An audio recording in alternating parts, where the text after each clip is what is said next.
Remember this? They're taking black jobs. That was Trump last year blaming immigrants for taking what he called black jobs. But new numbers just came out, and it's Trump who's taking your job. Black unemployment soared to 7.2% in July, up 16% since he took office, and 50% higher than the record low 4.8% under the Biden-Harris administration. And get this, black youth unemployment skyrocketed from 13.4% last summer to 21.7% right now, a 62% increase. What do you have to lose? That was Trump in 2016 telling white people in Michigan why black people should vote for him. You're living in poverty. Your schools are no good. You have no jobs. What the hell do you have to lose?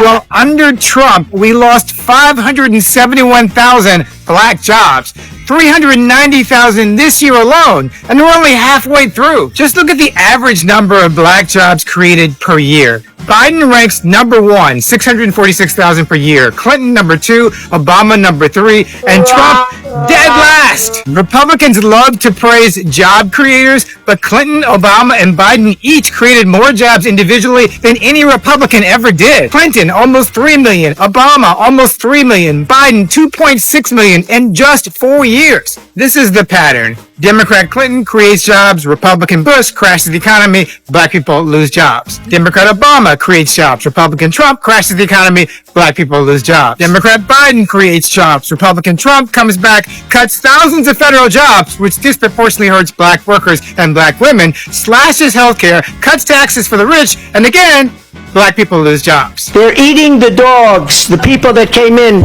They're eating the cats. He distracts with chaos, but the facts speak for themselves. The worst black unemployment rate in modern history, 21.2% under Reagan in 1982. The best, 4.8% under Biden in 2023. And now, instead of learning from the weak jobs data, Trump just fired the person who collects the data.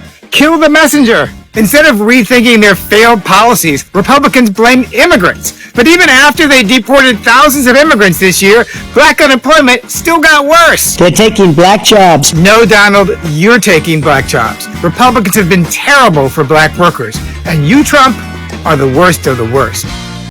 Which sensible person in Chicago will want to vote Democrat again? So if you listen to the liberal media, it's really very wicked. See, black mothers in DC, when their kids step out, their heart beating fast, would he come home alive? Yes, the data is there. They are being killed every day. Not by police, not by wicked people from some Italian country, by their own people. The president said, listen, I will create a little discomfort for a couple of days, but I will clean up the crime. Your child won't die. Guess who went to the street to protest against the president saying, I'll protect your children from dying? Who? Well, of course, the same people whose children are being killed daily in DC. That alone should tell you that there is some selfish motive behind it. Who wouldn't jubilate and said, finally, please, clean the place so my son will see his 18th birthday? What justification is you to... Okay, police are in the streets of every city in America, isn't it? Yeah. Okay. We see army barracks everywhere. Okay. The National Guard are Americans who've been trained to say, protect your people. What is the fear? None whatsoever. Except it's all political. They don't want him to win points. Because if he cleaned blue cities in his 4 years, he'd turn and flip those places red in 2028. So you think that's the real concern? That's a real concern. Which sensible person in Chicago will want to vote Democrat again? I think they'll still vote Democrat. No, they won't. For whatever reason. Don't take Americans for this thing. When they see real result, yes. Family, let's be real.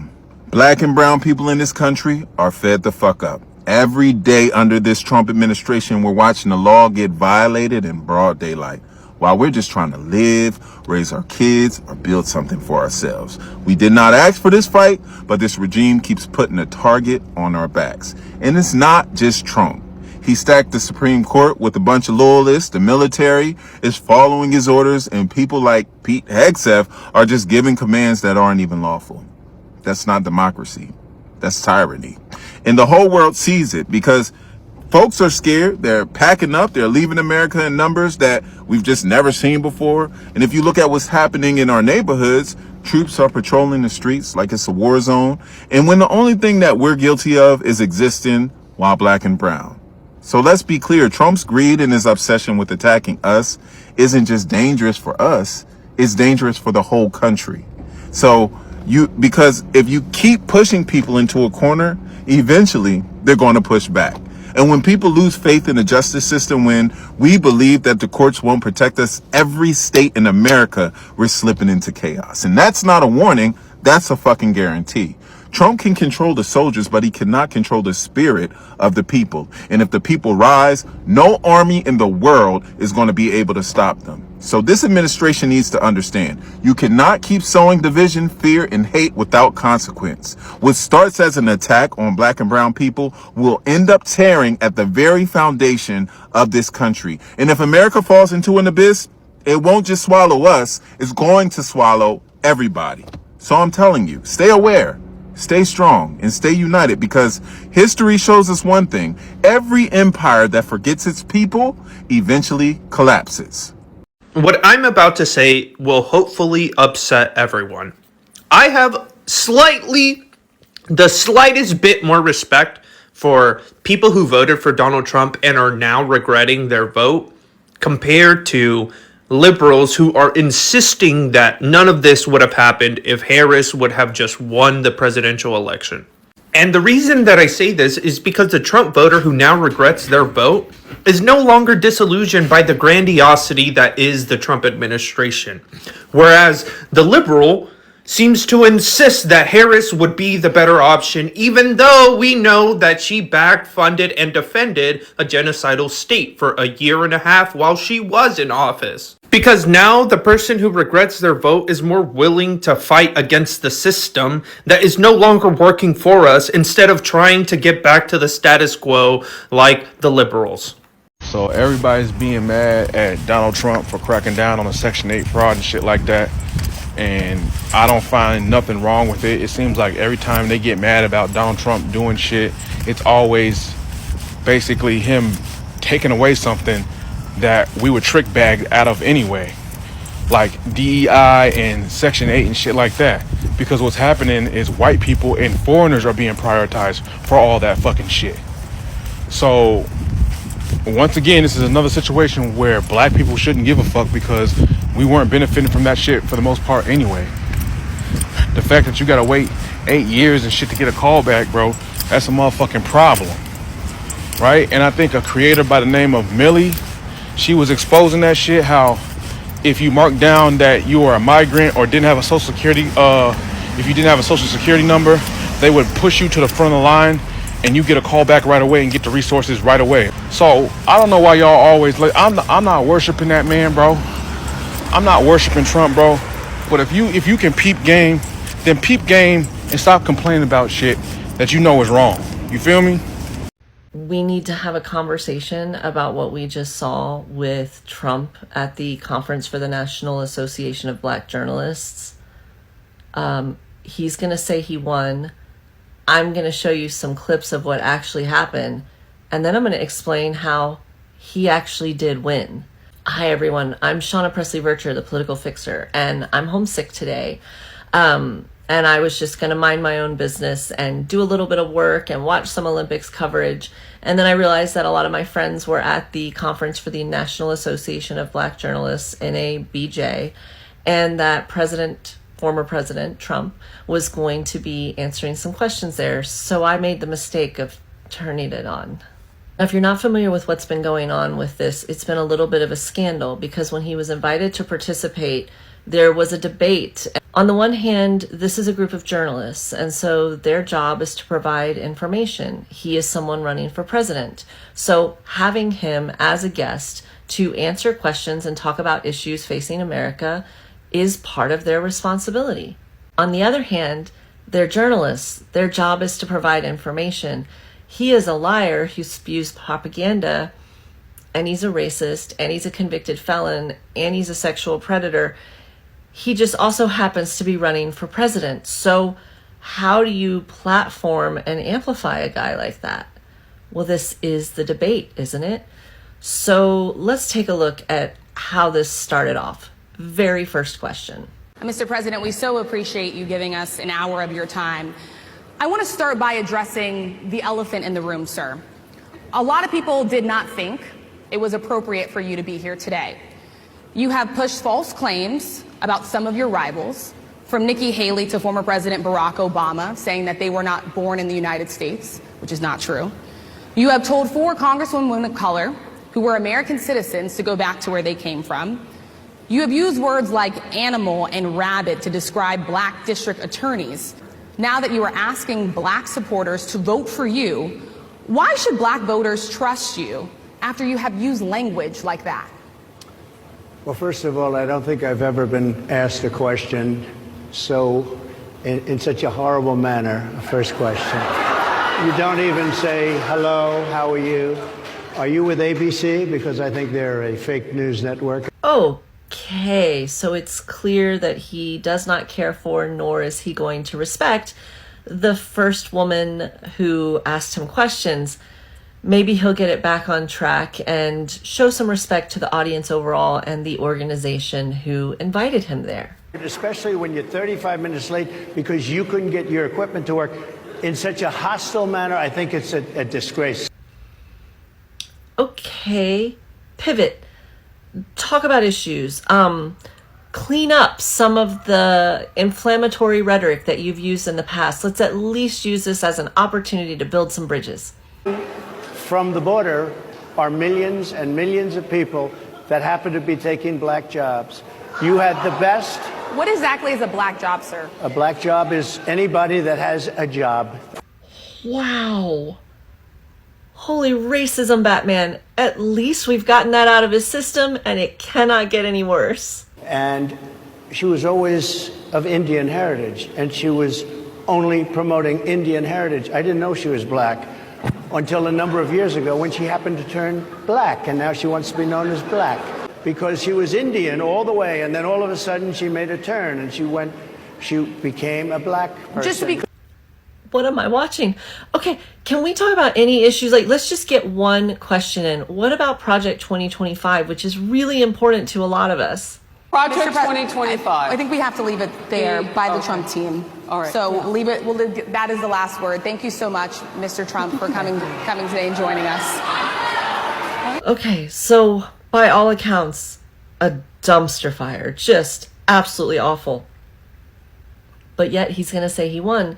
And let's talk about really quickly why he's partially right. Just the fact that we're having this conversation is a victory for Trump, because the last week and a half of news has been nothing but Kamala Harris, the movement, her growth. He changed the conversation. This was not an accidental slip up. This wasn't a whoops, maybe he didn't mean it to sound like that. No, he absolutely meant for it to sound as horrifying as it did, because otherwise we wouldn't be talking about him. Now let's talk about the second thing, which is, why is the organization, the NABJ, why are they taking such heat when credibly they did try to wrangle him in? With the exception of the woman in the middle, who, if you watch the whole interview, she's from Fox News. She was clearly running interference for him the entire time. But with the exception of her, these are talented, notable journalists, and they were trying to push back. So why did it still go so poorly for them? To put it in the words of my late father, don't ever argue with an idiot, because people watching can't tell the difference. You can't get to the level of Trump if you don't sink down to the level of Trump. And he's been doing this professionally as a career for over 10 years now. Some might argue even longer, but he's not going to play your game. He's going to say whatever he wants about whatever he wants, regardless of any regard for fact or decency or ethics or how things should be done, because that's what works for him. You're just going to end up looking foolish if you try. Now, I think it's really, really, really important to take a moment and say that at least they did try. I know, just, again, dumpster fire. But this association of journalists asked a question that all of the media should have been asking for at least 8 years. They at least tried to have the debate in a way that was honest. Not a debate with Trump, a debate as a society about how to handle a lying psychopath running for president. It's not something we've ever faced before. And so I applaud them for at least trying to get it out there and not doing what 90% of media outlets and media organizations do, which is either to pretend like it's not an issue and treat him like a normal candidate, or worse, just try to milk him for entertainment value and ad spots. Okay, so now let's end it with you. You at home, what can you do about what's happening right now besides, get frustrated and scream into the clouds? There's some answers. It's human to share these clips. If you can and you want to stay on top of things, sure, watch it, consume the media. But what I'll say is try to pivot quickly and get back on track. The longer we are down here in the grossness, the more we're all going to feel gross. And all of that joy and enthusiasm and momentum that we've all worked really hard to build, that we need to carry us through until beyond Election Day, it just starts to erode. The best way to put out this dumpster fire is to starve it of oxygen as best as you can. In the meantime, I'm going to get back to recovering. If you want to follow me at Political Fixer, I am going to be back on top of your comments and your questions. You've been sending me some great stuff. I'm going to keep trying to provide you insight and intel into what's really happening in politics, and I'll see you all soon.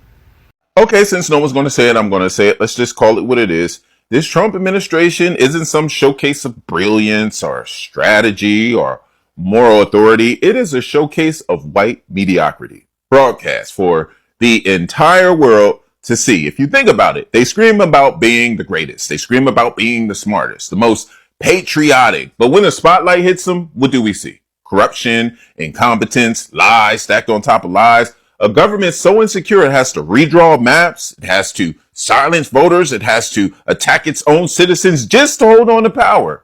And the world is watching. Countries overseas are looking at America, shaking their heads saying, this is America? This is what we were told was the standard for democracy? Because for centuries, whiteness carried itself alongside synonymous with excellence, while dismissing black and brown excellence as inferior. But Trump's administration has blown that myth to pieces because globally, people see it now. Whiteness in power doesn't guarantee wisdom. It doesn't guarantee justice. It doesn't even guarantee competence. All it guarantees is access. Access. Handed down through a rigged system that protects mediocrity as long as it wears the right skin. So let's be clear. This ain't about every white person, but it is about the fact that Trump has exposed the truth that the old story of white superiority was never superiority at all. It was all smoke and mirrors. And now the smoke has cleared. So what comes next, right? If America wants respect on the world stage again, it won't come through Trump. It won't come through clinging to whiteness. It will come through honesty, justice, and multiracial democracy that values talent, not skin. Because the global stage just learned what we've always known. When you strip away the privilege, white mediocrity can't hold a candle to black excellence. Are y'all still confused why Kamala didn't win? Let me help you out real quick. See, after reading those young Republican text messages, nobody should be surprised by why Kamala didn't win the presidency. I told y'all already, racism played a huge role because people weren't out here talking about policy. No, it was, I don't like her laugh. Her laugh. Because apparently, black women laughing is offensive. God forbid we show joy without it being turned into a political scandal. And then it was the usual, she's not qualified. Meanwhile, half the men who run for office can barely spell qualified. But y'all let them hold the nuclear codes. That's how we got to Trump the second time. Not because he was the best choice, but because racism is one hell of a drug. America keeps overdosing on it. And folks are not ready to check into rehab. Because the truth is, people want to hold on to their place in the pecking order. And they'll do anything to keep it. Lie, cheat, gaslight, even vote against their own damn interests. Just to make sure a black woman doesn't sit in the Oval Office chair. So no, don't be confused. We got here because people would rather burn the house down than share it. So you think we're better off as black people now than we were before LBJ passed those policies? Yes, brother. We can vote. without the threat of violence. Are you talking about the Civil Rights Act of 1964? Is that what you're describing as a negative thing? I'm not saying the Civil Rights Act of 1964 was. I'm talking about. That's LBJ. I just want to be clear. That's LBJ, who you said, were we better off before LBJ? LBJ signed the Civil Rights Act of 1964. I'm talking about the war on poverty. I just want to answer that one. I want to answer that specific one first. Was the Civil Rights Act of 1964 bad thing? I agree with the Civil Rights Act of 1964. Thank you. But at the same time, I'm also put like this. I prefer dangerous freedom over peaceful slavery. I don't know what that means. I'd rather deal with the dangerous freedom of not knowing and controlling people with policies as much as possible versus the peaceful slavery of being married and tied to the government. Given Trump's well-documented history of saying and doing racist things, I wanted to know how these black people could be drawn into Trump's political orbit. I learned a lot about black Republicans, and I think you will too. So with that, let's dig in. So y'all voted red and now you're broke, mad, and confused. So let's talk about it. The young people who voted for Trump and the Republican movement, they are already regretting their vote. And I'm not even going to pretend to be surprised because I knew it would happen. And y'all got to understand, it's because this is always the play. See, a lot of young people didn't have the tools to really critically think about the impacts of what Trump's policies would have on their lives. And you know why? Because the American education system was never built for you to think critically. It was built to keep you just smart enough to pass a test, but not smart enough to question power. So when the propaganda machine started pumping, most of y'all didn't even know how to check that stuff to know what was factual and what was a lie. You didn't even know how to look past the shiny slogans, the memes, the TikToks, and actually ask real questions like, how does this policy impact me? My rent, my student loan,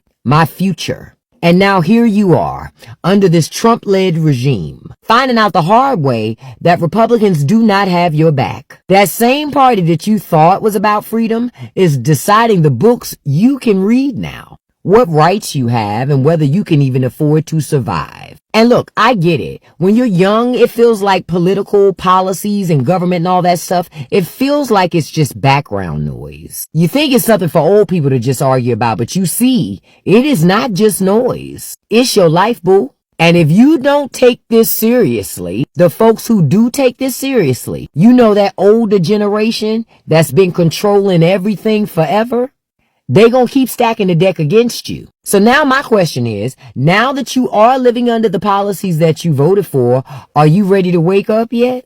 Are you ready to stop treating government like a joke and start treating it like survival? Because until young people wake up, old people are gonna keep cashing checks on your future. What's up, y'all? Marlon Ladd here. All right, so first of all, I hope y'all are having a great day. I am having a great day. But that don't mean that I'm not mad about some stuff. So listen, I don't know if you know who like Dean Withers is or Parker Get a Job. If you haven't watched their content, you should really check it out because they do these live streams and they talk to like MAGA supporters and they debate them, right? So, you know, it's kind of frustrating listening to, you know, like some of these, I wouldn't call them debates, but the callers call in. They ask the callers who are like MAGA Trump supporters, you know, they ask them questions about, you know, why do you support Trump? Why do you support the administration? And so it's like the things that come out of, you know, some of their mouths is just absolutely stunning, right? So today, Parker was talking to a young black guy. And first of all, that's just crazy. It's like you don't know anything about yourself or the history of this country if you're an African American and you are supporting this movement. And if you do know all about that, if you know about the history and all those kind of things, like what is your justification? And I'm not saying everybody should think alike, but it's like there are certain things that are just common sense. It's like Trump he's racist. He is. Against everybody and anybody that doesn't look like him. We've seen it time and time again in his actions and the things that he says, all that kind of stuff. But let me skip past that. So this guy was saying things that were just unbelievable. He was like, you know, I don't think Trump would lie. I mean, he's in the position, he's the president. Like all these media outlets are coming down on him. And he wouldn't lie. And I'm like, well, what? No, yeah, he shouldn't. Being in a position where you serve people, you're not supposed to be able to like lie to the public that you serve, that elected you. But no, he does. He is the most like lying person we've ever seen in front of a screen. He lies all the time. So I'm like, kid, where have you been? What are you talking about? He wouldn't. You not know about the 2020 election? Did he lie with that, or was he just playing? Was it locker room talk? What? That doesn't even make any sense. But his naivete about things like that was just like mind-blowing. But the good thing about this kid was, and I call him kid, he was probably in his early 20s. The good thing was he was open-minded enough to hear the actual evidence and the research that Parker put in front of him. He also made some comments about like DEI. He was like, hey, it's not necessary. It's dividing our country, and but he's listening, and he actually did change his opinions on some of these things, which is good. That's what people should do. You should be open-minded enough to listen and not just talk. But yeah, he was like way off on these things before he changed his tune. And it's like he was equating diversity, equity, and inclusion like it was affirmative action, and like even affirmative act, he's making those two things the same, but he's making them like they're bad because they're dividing this country. And so, Parker explained to him, as I will explain now, is like, look, the system has been set up in this country since its inception for white males to succeed. White males, not white females, but white males. And that is why you see them dominate in our government, in all the systems that we have in place that are supposed to be credible and that are supposed to be like high ranking or top notch or whatever the case may be. It's not because there's nobody else that's qualified. It's because the system has been set up like that. Why do you think that most of the police officers that we see happen to be white males? Why do you think that most of the generals that we see in the armed forces are white males? Why do you think the high-ranking officials in the government happen to be white males? And so the other thing that this kid said was, he's basically saying that people of color aren't qualified because, the people that have their positions in government, like they're qualified and they deserve it. What are you talking about? You can't be having informed opinions about anything if you ain't been paying attention, because that's what he fell back on, was like, oh, well, I don't really. Well, how do you have an informed opinion? You don't. Have you not been paying attention to all the people that Donald Trump put in his cabinet? We could start with Pete Hegseth. This dude ain't qualified to be a Secretary of Defense. Oh, I'm sorry, Secretary of War. Man, cut it out. What about the person, Halligan, the attorney that Trump just appointed to go after James Comey, who didn't have any criminal law experience at all, was an insurance attorney? I mean, we can go down the whole gambit. You could go to Trump's first term in office and all the people that he put in positions who ended up getting fired or they quit because they were so unqualified. He had the power to put people that he liked or people that were nice to him or said nice things to him in positions of power, and that's what he did. Now, this ain't the first time. Like, people are still doing this all over the world, but it has been done in this country from day one. And that's not something that's just like unbelievable. It's like, what do we do? Like, we promote people that we know and we like. They may not be qualified for this position, but we're trying to hook our people up. In this case, it's the government, and there's so much corruption going on. It's terrible. But I'm saying, like, if you just got on and all of a sudden you're like famous and you need to hire some people for some positions, you're gonna be looking at your people first, right? Here's the difference. Your people, they working for you. These people that he's appointing, they work in the government and they're working for the people, and they're jacking stuff up. That is the major difference. But for him to not know that this sort of nepotism thing has been going on in this country, but we have never seen it worse than what it is now. For him not to know that and to just assume that, well, you know, every white person that gets a position is qualified, but if we see a person of color, they're probably not qualified. Dude, you're like racist against your own people. That doesn't even make any sense. And I was watching an actor the other day, black actor, I can't remember his name, but he said something that was very true. He said that black people always excel in the things that we do. He said you could just look to sports as an example. He was like, but sports, those are the areas of our society that they just haven't been able to keep black people out of.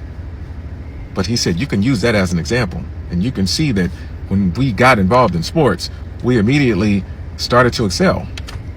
And he said you can look in every facet in our society that when we let basically black people in, or even just diversity in general, those people excel. And the reason why they excel is because they have been held down and held back for so long. They know that they have to work twice as hard. So by the time they get there, what you think they're gonna do?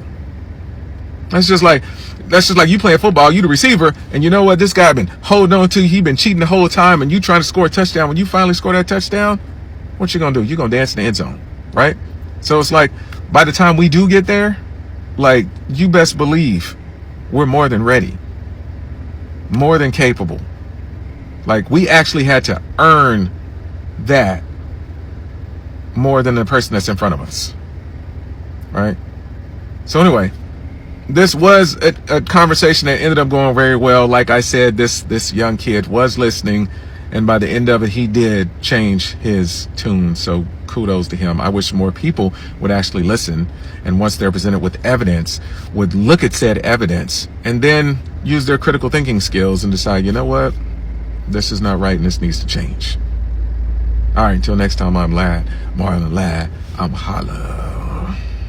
So for this video, I want to talk about 10 reasons why black people should not support Donald Trump. Number one, Donald Trump opposes affirmative action, a program that benefits African Americans and opens doors of opportunities for African Americans. Number two, Donald Trump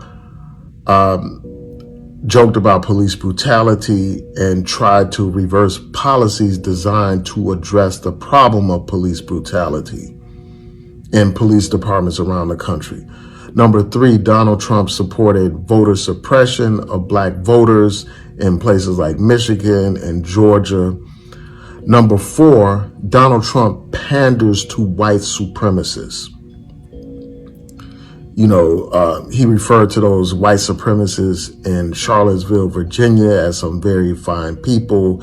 This man has received support from the KKK and from racists like David Duke.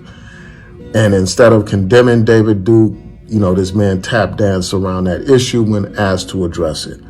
Number five, Donald Trump referred to African countries as shithole countries, while at the same time talking about how we need more immigrants from places like Norway, predominantly white countries. Number six, Donald Trump supported birtherism, you know, which is really rooted in racism, anti-black racism. You know, he launched his campaign by talking about how President Obama was not an American citizen. He launched his campaign talking about how Mexicans are criminals. And I would say more, but I don't want to deal with TikTok censorship. Number seven, Donald Trump has been sued for housing discrimination. He refused to rent to African Americans, but yet and still you have these lost Negroes on here supporting this man. Number eight, Donald Trump took out a full ad calling for the death penalty to be imposed against young African-American men who were falsely accused in that Central Park case in New York City. And those young men have since been exonerated. But this man had took out a full-page ad calling for the death penalty against those young men. Number 9, Donald Trump helped spark an insurrection in this country. He tried to reverse a democratic election in this country. You know, while these Republicans talk about patriotism and all that kind of stuff, for some reason that doesn't apply to a man who actually inspired people to engage in an insurrection to overturn a democratic election.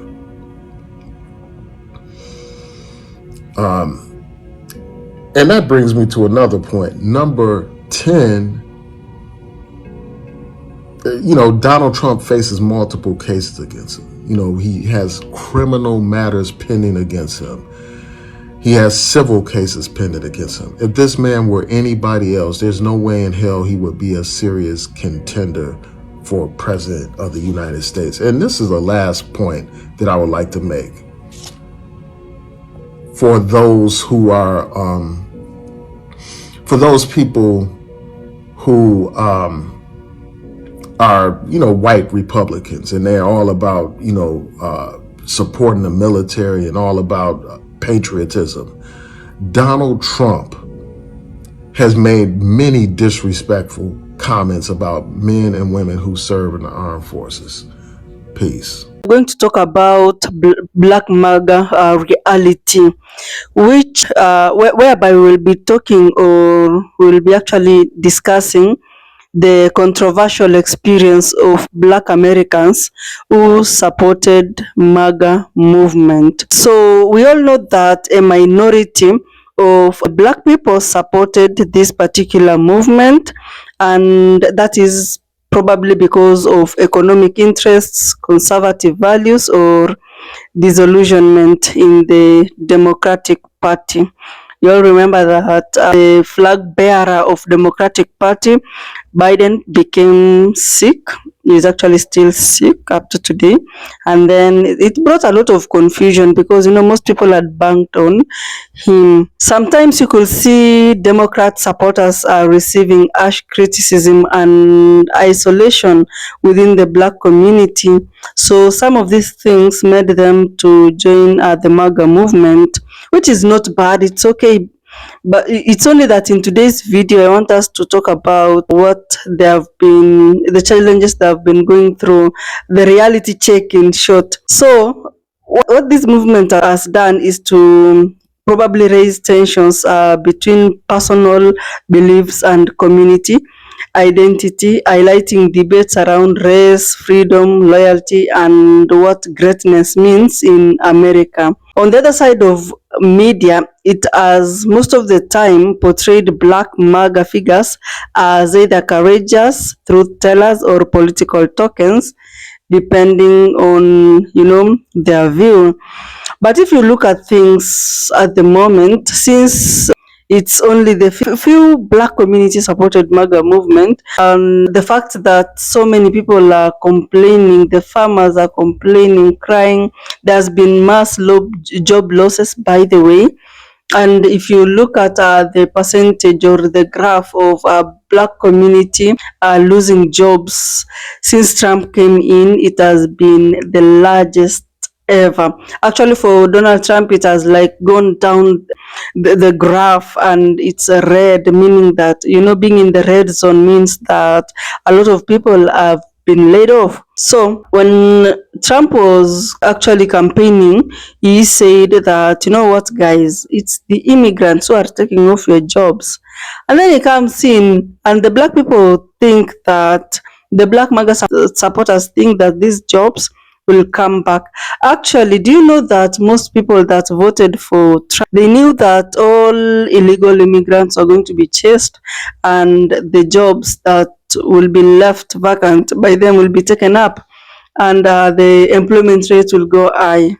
Shock to them. These jobs, okay, they became vacant, but the wages were so low, and also a lot of programs were cancelled or stopped by the Maga people, the Maga movement, the Maga, executive. And actually, I can tell you so many people lost jobs. They're still continuing to lose jobs. And if it's not the cancellation of programs that was supporting the people of America, it is, on the other hand, the tariffs. When taxes become so high, it means that rent will be high, everything will be high, and paying like 10 workers or employees is going to be difficult, and therefore you need to reduce, and that is what is happening currently. So the black people at this time and moment, you can't see many of them complaining about the Trump administration. They're just silent, because at the end of the day, when they come out and speak, what will it help, honestly speaking? Because he's already in power. Okay, the only thing that can actually help bring out debate is if the opposition, or in this case, the Democrats, come out and fight for their citizens, which is happening, and it has actually led to the government shutdown till date. Things are not moving in America, guys. Those things, we are used to them happening in Africa and developing countries, but now it's happening in United States of America. And who thought it would ever reach there? Anyway, guys, I don't know what you think about Black Maga reality check. Most of them are regretting, of course, the minority of them, because the black community, huge percentage of them supported the Democrats, that is now Harris, and the Democrat in general. Donald Trump, the former President Barack Obama came out and spoke about these issues that are happening in America, and for sure he wasn't happy about it. He was not happy at all. Meanwhile, Americans are still suffering in terms of high taxes, high everything, and control here and there. But anyway, we thank God that things are moving. And despite all those things happening, some MAGA supporters are always happy that, yeah, this is what we wanted. And anyway, thank you so much if you watched the clip up to this point.